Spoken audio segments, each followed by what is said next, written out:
Okay. Were you able to get through all of your assignments? And were you able to get to your Common Lit assignment?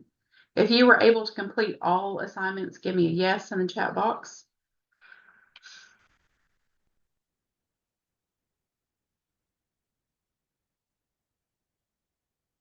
Okay.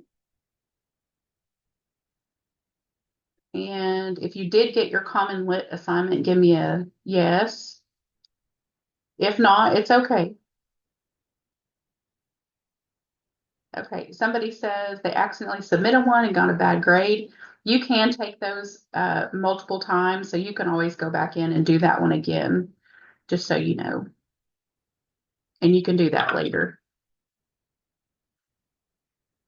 Okay. All right. Well, I'm going to get started going over these.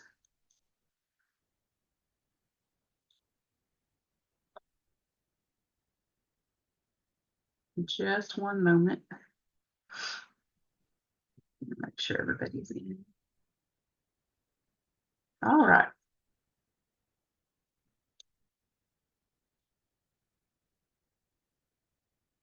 All right, so the first one was on determining word meaning. That's when you come across an unfamiliar word as you're reading. And then we're going to use context clues to help us figure out the meanings of those words. So context refers to the situation in which a word is used. Context clues can be found in words and sentences near an unfamiliar word. These clues can be words with the same meaning as the unfamiliar word or descriptions and explanations. To use context clues, we have to ask questions to help you understand a word's meaning, such as what part of speech is the word? Is there a word I can use in place of the unfamiliar word? Does the new sentence make sense? You can also reread and read ahead to find context clues. So, for example, as Evan and Hans made their way across the snowy field, they came across two sets of footprints. Hans recognized the first set as belonging to a rabbit. Pointing to the other set behind the first set, he could tell that the prints belonged to a larger mammal, perhaps a mountain lion. The rabbit was being pursued by a larger animal, Hans said. The larger animal was hoping to make a tasty meal out of the rabbit. As the men followed the footsteps, they could tell that the rabbit outran the larger animal. So the context clues. So if you're looking at that word pursued, and we're trying to figure out what that means, what clues help you understand the meaning of the word pursued in the passage? The fact that one set of footprints was behind the other the other set suggests a chase. Hans' remarks show that the word pursued is a verb or an action word. Reading ahead, you can figure out that the larger animal was chasing the smaller animal. If you use the word chased in place of pursued, the sentence makes sense. So pursued means chased. Let's do the example down here.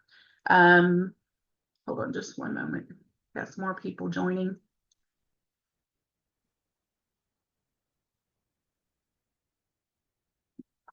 All right, if you're just now joining, go ahead and type your name in the chat box for me to sign in. All right. Mountain lions are also known as pumas, cougars, and panthers.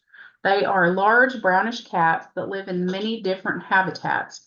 These can include deserts, swamps, and forests.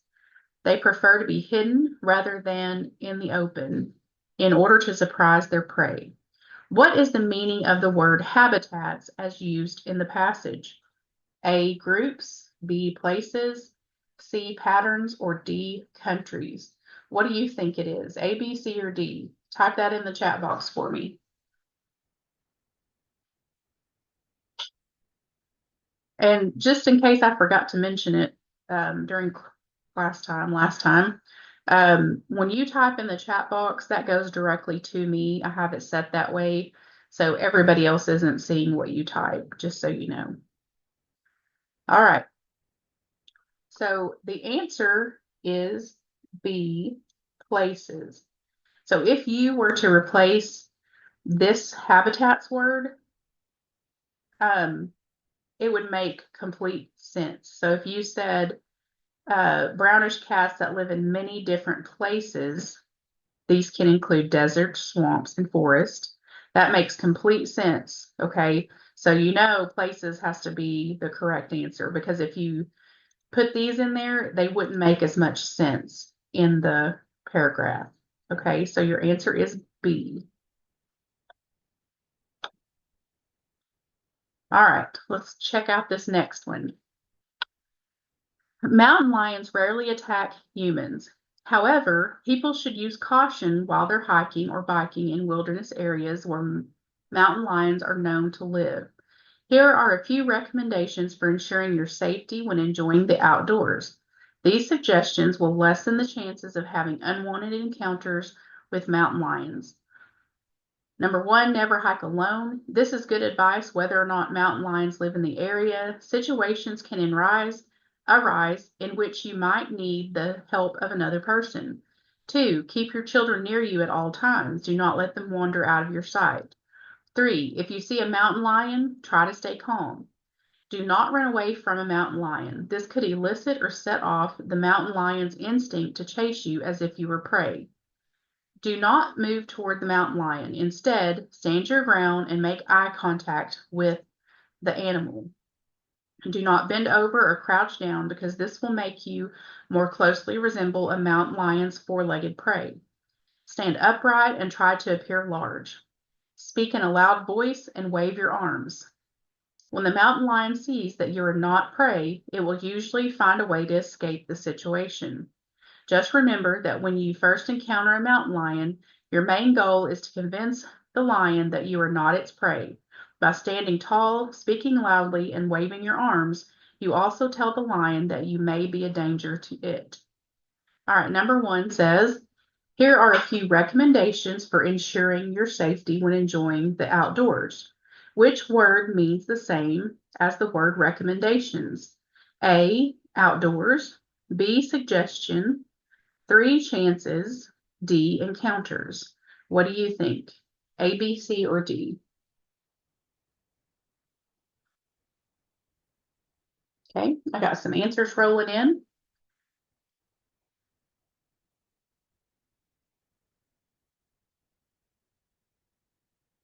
All right, you guys are good. All right, so B, suggestions, means the same thing as recommendations. If you were to replace this word with suggestions and say, here are a few suggestions for ensuring your safety when enjoying the outdoors, makes complete sense. If you were to put these other words in there, they're not going to make as much sense, right? So B is your correct answer. Number two, read the sentence. Situations can arise in which you might need the help of another person. What does the word arise mean? A, awaken. B, stand tall. C, happen. Or D, move upward. What do you think? A, B, C, or D?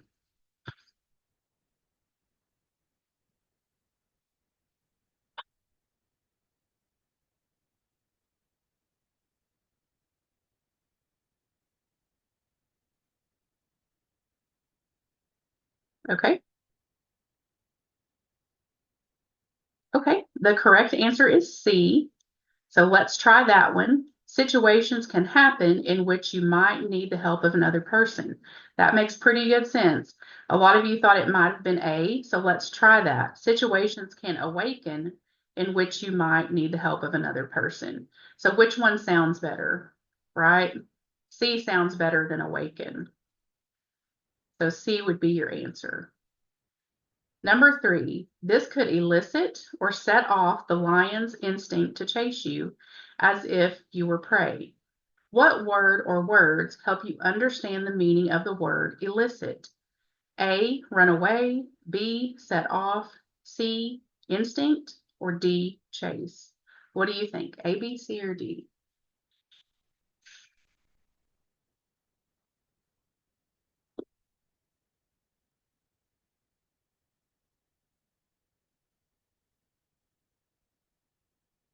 Okay. The correct answer is B, set off. And how do we know that? Right up here, it says this could elicit, comma, or set off, comma, the lion's instinct. Remember how we talked about it in our lesson today on the first Zoom? Sometimes they use punctuation to give us the definitions. So if you look, you have that word elicit and then separated out by commas. The very next thing says or set off. That's your definition of elicit. So your answer would be B. Number 4, do not bend over or crouch down because this will make you more closely resemble a lion's four-legged prey. What does the word resemble mean? A, think of, B, seem to, C, search for, D, look like.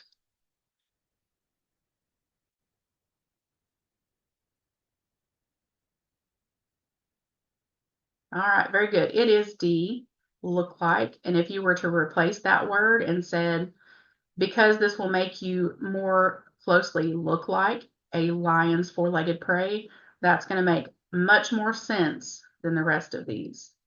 Okay, good job. All right, we have a memo, and it is to all maintenance personnel from R. Jones, maintenance supervisor. You may have noticed that we have purchased and installed the latest Q10 machines. We must add these machines to our preventative maintenance, or PM, schedule.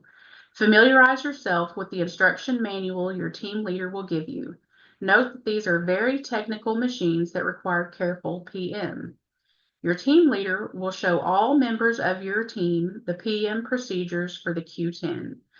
You will then be assigned one part of the PM for all the Q10 machines, and your part of the PM will be listed on the complete PM schedule.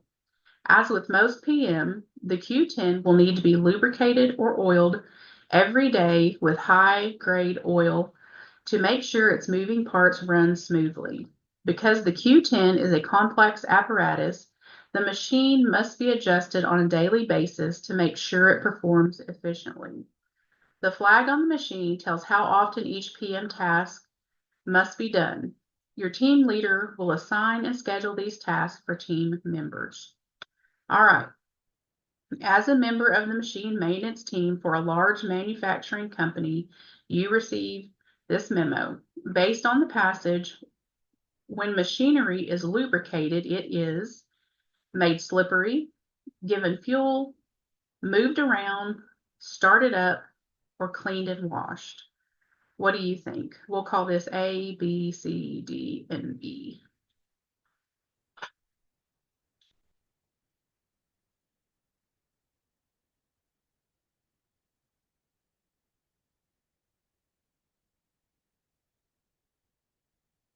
Okay, it is made slippery. Most of you got that one right. And if you look, it says when it's lubricated, that says it right here, or oiled. What does oil mean? What does oil do? It makes things run smoothly, right? Makes them slippery.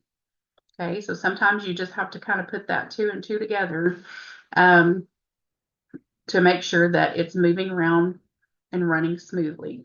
So it just means it's made slippery. A section of the memo explains that you must make daily adjustments to keep the apparatus performing smoothly. What is the meaning of that word apparatus? Is it schedule, oil, team, flag, or machine? What do you think? We'll call this A, B, C, D, or E.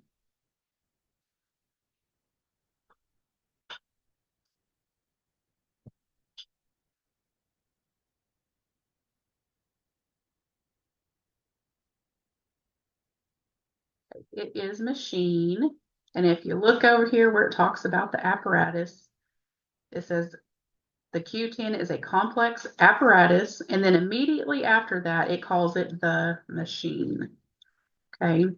So your answer would be machine. So you got to pay attention to those context clues and the words around it. All right. We have an employee questionnaire here, and it says, thank you for applying for a job with Big Breeze Wind Energy Company. Excuse me. We are delighted that you want to work in the exciting field of renewable wind energy. Before completing the full detailed application, there are a few important things we need to find out about you regarding your qualifications. Please answer the following questions by checking yes or no for each item. Return this form to the Human Resources Administrator when completed. And then it has some questions. Do you have acrophobia, fear of high places? Do you have experience and or training in computer systems monitoring? Do you have experience and or training in computer troubleshooting and repair? Do you mind working outdoors in all types of weather? Do you mind driving in all types of weather? Do you own your own car or other vehicle? Do you live within 25 miles of this facility? Do you have training in aerodynamics or airflow? All right, first question says you are applying for the position of a wind power maintenance technician at Big Breeze Wind Energy Company. You have been asked to fill out the above questionnaire. Wind turbines are often several stories high. Why might having acrophobia disqualify you for this job? Is it because it is the fear of outdoors? Because it indicates a lack of relevant experience? Because it is the fear of being in high places? Because it is the fear of being outside during storms? Or because it is a disease that is often disabling? What do you think? And we'll call this A, B, C, D, and E.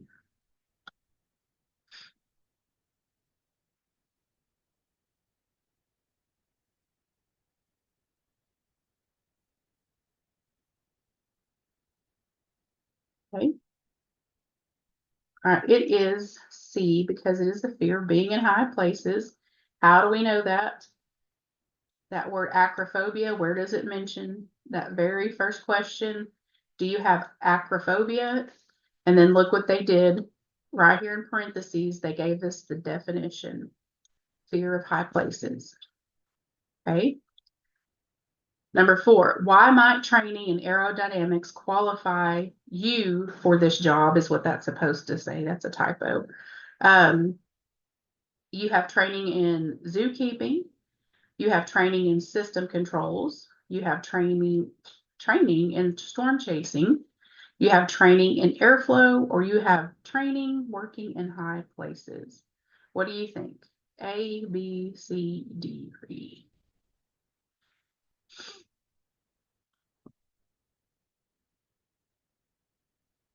It is D, training in airflow. How do we know that?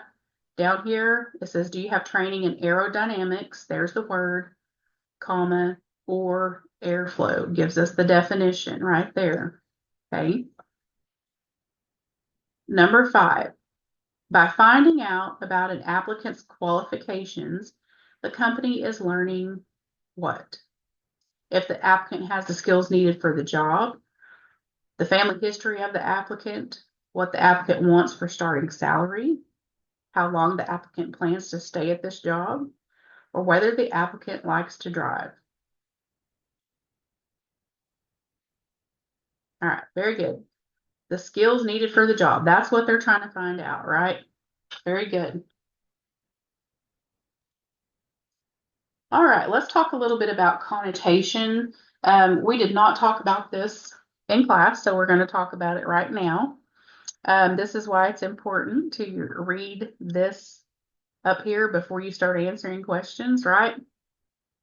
Writers make choices about the words they use, and these choices affect the meaning and tone of their writing. All words have a basic dictionary meaning, but they can also have a connotative meaning. So, which are the associations the word brings to mind? Connotative words are usually connected to emotions. The words cozy and cramped have similar dictionary meanings, but cozy suggests something warm and comforting, while cramped suggests something uncomfortably small. So if you look up those two definitions in a dictionary, they're both going to describe a small space, but one gives it a more positive, like a cozy, warm feeling, and the other one suggests that it's cramped, something uncomfortably small. You'll often find connotative language in persuasive text, such as newspaper, editorials, opinion pieces, and movie reviews. In these types of writing, the authors use connotation to express a strong emotion or get readers to feel or think a certain way about a topic. In literary works, writers often use connotation to create mood, describe a setting, or to develop a character. So as you read, notice when a writer uses connotative language. You ask yourself, how does this language affect the meaning of the writing? How does it affect the tone or the writer's attitude towards the text? For example, last week I went to meet a new neighbor.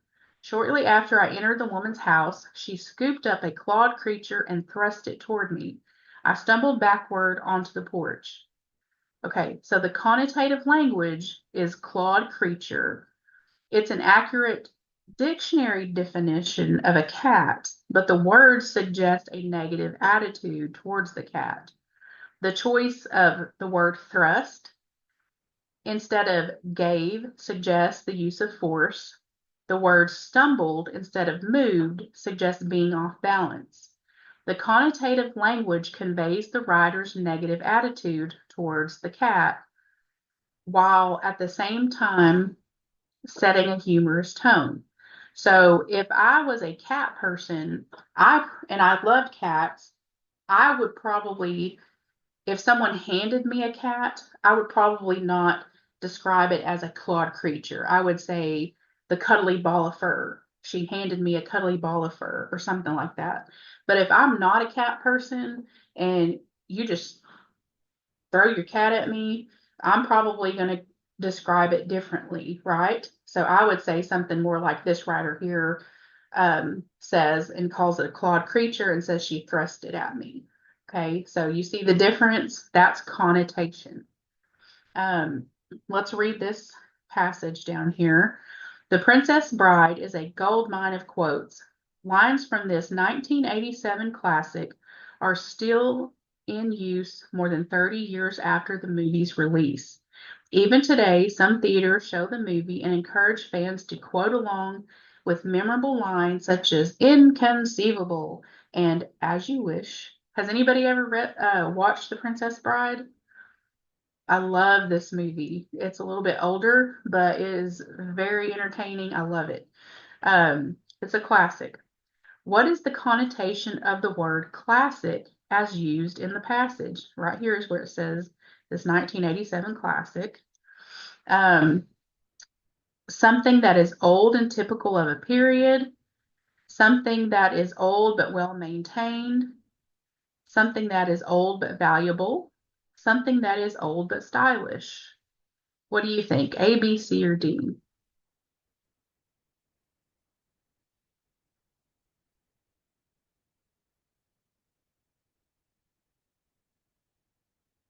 Okay.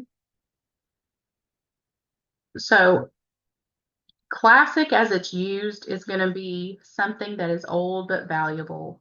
So people still value this movie. It's still used today. They still show it in movie theaters, even though it's more than 30 years old. Okay. If you think about a classic car, it's something that's old but still valuable, right? That's the best right answer, I should say. I could see where some of these would be uh, kind of look like the right answer. Like D, we could argue that uh, classic means stylish, but the best right answer is going to be valuable, something old but valuable. All right, let's run on to the next one. Tragically, many small business owners in our town are trying desperately to fend off the corporate giants that want to take over our town. The latest example is the Happy Day hardware store, a family-owned store that may soon be forced to close because it can't compete against a huge national hardware chain. It's happening all over the country, but it doesn't have to happen in our town. Let's show the tough guys that we value our mom and pop stores. They are part of our community. They are our friends and neighbors, and we won't see them defeated by a giant chain store run by strangers who do not share a history and affection for this place and its people. The big hardware stores have a wider selection and lower prices, it's true. But are we willing to sacrifice our local store and the people who have served our community for decades just to save a few dollars? The big stores will continue, but that doesn't mean I'm getting tongue-tied today. But that doesn't mean we have to abandon our homegrown businesses. Let's demonstrate the best in us. We urge you to go buy Happy Day this week and show your support by buying something and pledging to remain loyal customers. All right, first question. Tragically, many small business owners in our town are trying desperately to fend off the corporate giants that want to take over our town. What is the connotation of the word giants? Does it mean extremely tall persons or things, enormous and threatening persons or things, very talented and successful persons, or large, strong, fictional characters? What do you think? A, B, C, or D?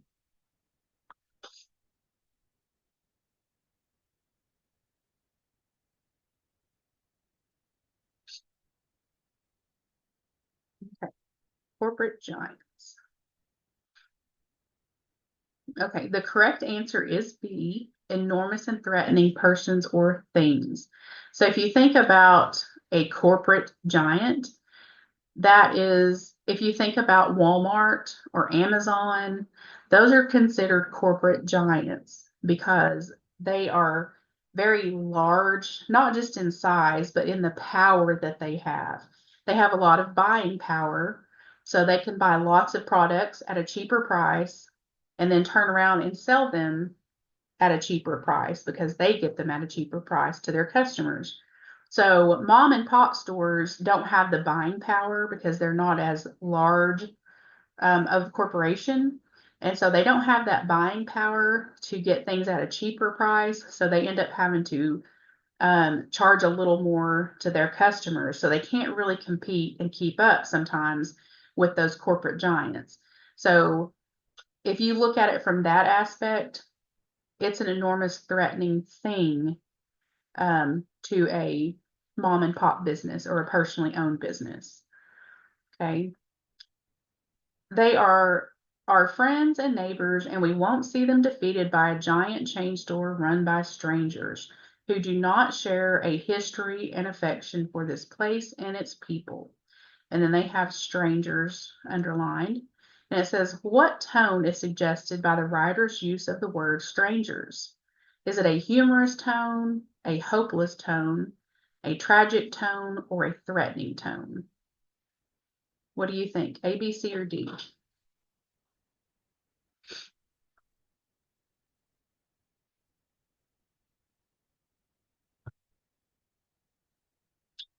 All right, I got a couple of answers rolling in. Why did he use that word strangers? What kind of tone was he setting, or he or she? It is a threatening tone, right? When we talk about strangers, it's always stranger danger, something threatening, right? So D would be the answer to that one. Okay, number 3. But are we willing to sacrifice our local store and the people who have served our community for decades just to save a few dollars? What is the connotation of the word sacrifice in the third paragraph? A, willingly giving up something. B, accidentally losing something. C, eagerly offering something. Or D, helplessly accepting something.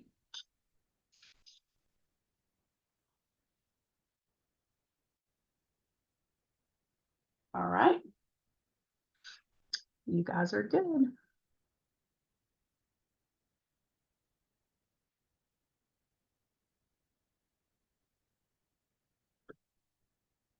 Answer is A.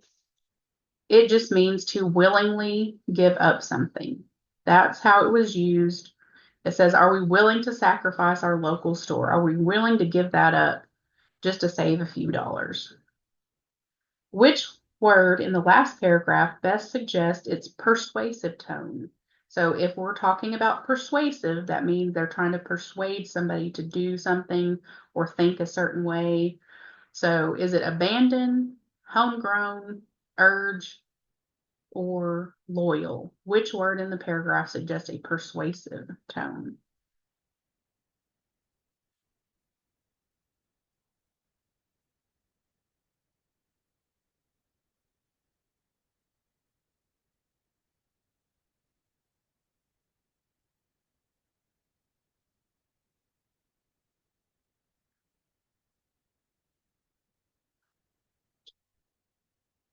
Yeah, it is C, urge. Urge is that persuasive tone. They're urging you. That is a strong word. It's an emotional word. So that is the persuasive tone is used there. Very good. All right, understanding figurative language. So again, figurative language is the use of words and phrases in ways that are different from their usual meaning. When I say it's raining cats and dogs, we mean that the rain is coming down hard. We do not mean that there's actually cats and dogs falling from the sky, right? So authors use figurative language to make their writing more fresh and lively. Two forms of figurative language are the simile and the metaphor. Simile, again, it uses the words like or as to compare two things, and metaphors compare two things without using those words like or as. So, for example, the simile, the singer's voice was as smooth as honey. The singer's voice is compared to honey. The simile uses as to make those comparisons. Um, Metaphor, the wild coat was a tornado of energy. The wild coat is compared directly to a tornado, okay, without using those words like or as. All right, let's look at the example. In the early years of the United States space program, scientists for the program wanted to know how astronauts would respond to the weightless environment of outer space. A group of astronauts in training were lab rats for the program. They were taken for rides in the cargo hold of a large transport jet. The jet would climb upward in a steep arc and then dip downward. For a brief moment at the top of the arc, the men would experience weightlessness. All right, what was the metaphor? They've got it underlined. Um, and it's comparing a group of astronauts to lab rats. In this metaphor, the author is saying that the scientists were using the astronauts in an experiment as scientists might use lab rats in other experiments. All right, let's look at the test example down here. As waves of fog rolled across the meadow, Sam checked the faded map one more time. The map was his ticket to riches, and he had studied its markings carefully. Next, he looked around to make sure no one else was nearby. Satisfied that he was alone, Sam picked up the shovel and forced the blade into the ground with his right foot. His heart thumped in his chest like a galloping horse. Again and again he filled the blade and flung its load of dirt aside. Rivers of sweat poured off his face as he dug deeper and deeper into the earth. What two things are being compared in the simile in this passage? A, rolling fog and ocean waves. B, map and a ticket. C, a heart and a horse. D, rivers and sweat. What do you think? A, B, C, or D?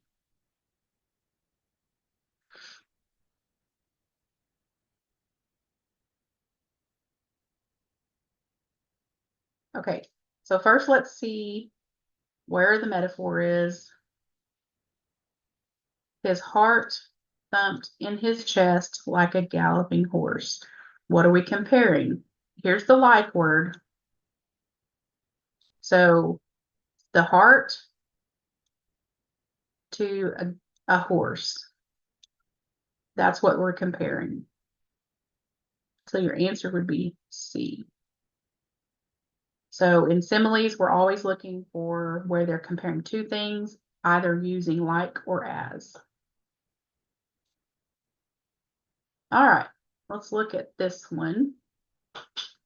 Monarch butterflies are found in many parts of the world. They are some of the most beautiful and recognizable butterflies in the world. These insects have markings of deep orange and black with dots of white. The vivid colors are danger signs to predators. Better not eat us, we're poisonous. Millions of North American monarchs make an amazing journey each year. When the weather begins to turn cold, they migrate from Canada and the northern United States to California and Mexico, a journey of more than 2,000 miles during this migration. People may see colorful ribbons of butterflies traveling south for the winter.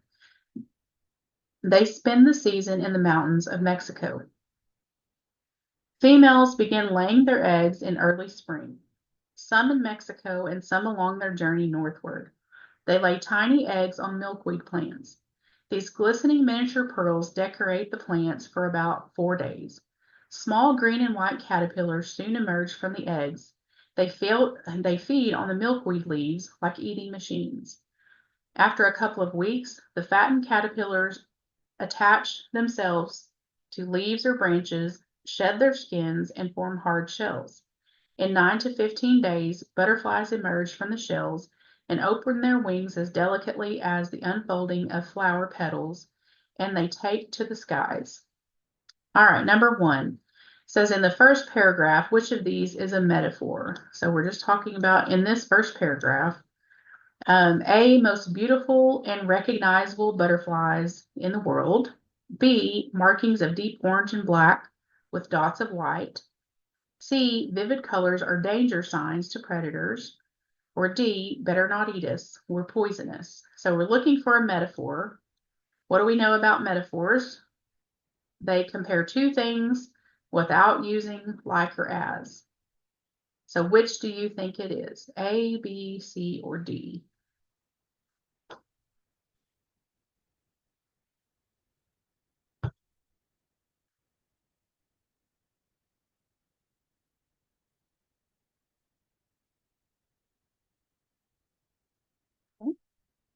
Got some answers rolling in.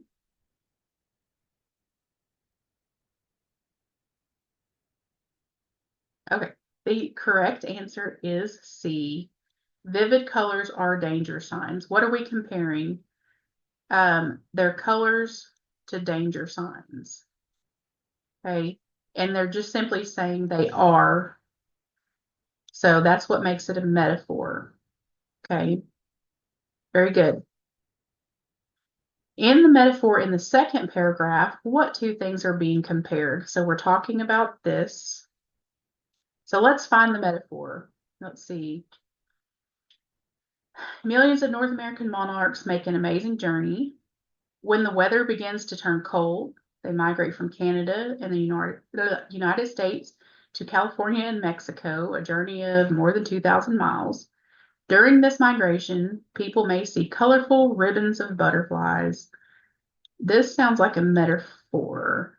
What are they describing when they say colorful ribbons of butterflies? They're describing the butterflies, right? So your answer would be D. They're describing monarch butterflies to they're comparing them to colorful ribbons, and they're not using like or as. They're just simply stating that they are colorful ribbons. So that's what makes it a simile. Okay, number 3. In the third paragraph, which of these is an example of a metaphor? A, they lay tiny eggs on milkweed plants. B, the glistening miniature pearls decorate the plants for about 4 days. C, small green and white caterpillars soon emerge from the eggs. D, they feed on milkweed leaves like eating machines. Okay, so which one of those is a metaphor? Okay, some of you are saying D, so let's look at D. But look what we have. We have that word like in there. That's going to make it a simile, not a metaphor. So we're going to count that one out. Let's see. They lay tiny eggs on milkweed plants. Well, they're not comparing anything in that. These glistening miniature pearls decorate the plants for about 4 days. What are they talking about when they say glistening miniature pearls?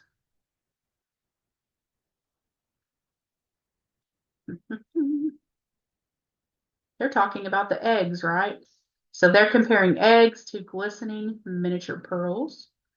That's going to be your metaphor. That one's a little difficult, but it's there. Okay, number 4. In the last paragraph, which word signals the author's use of a simile? Well, what do we know about similes? They have to use like or as. So the only one that fits that is a, as. Okay, very good. And that was our last assignment. Does anybody have any questions about any of these? All right.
Thank you for telling me I'm muted because I was just going on and on. What I was saying is you can always go back and do those assignments.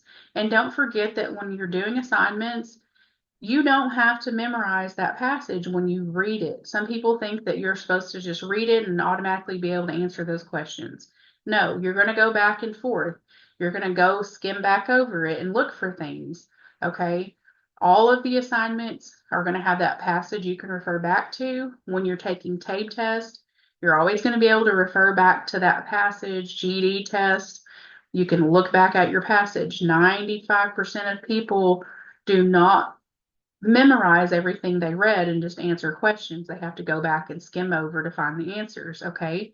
So don't panic. You do not have to have a great memory to pass reading. Okay. If there's no more questions for me today, the next time we're going to meet is going to be on Wednesday morning at 9 o'clock. So reading, if you have reading class, is always on Monday, Wednesday. Math, if you have math class, is always on Tuesday, Thursday. So you guys were done just a little bit early, but you can go ahead and go. Just type your name in the chat box for me to sign out of class. And then we will meet back here on Wednesday morning at 9 o'clock. Thank y'all.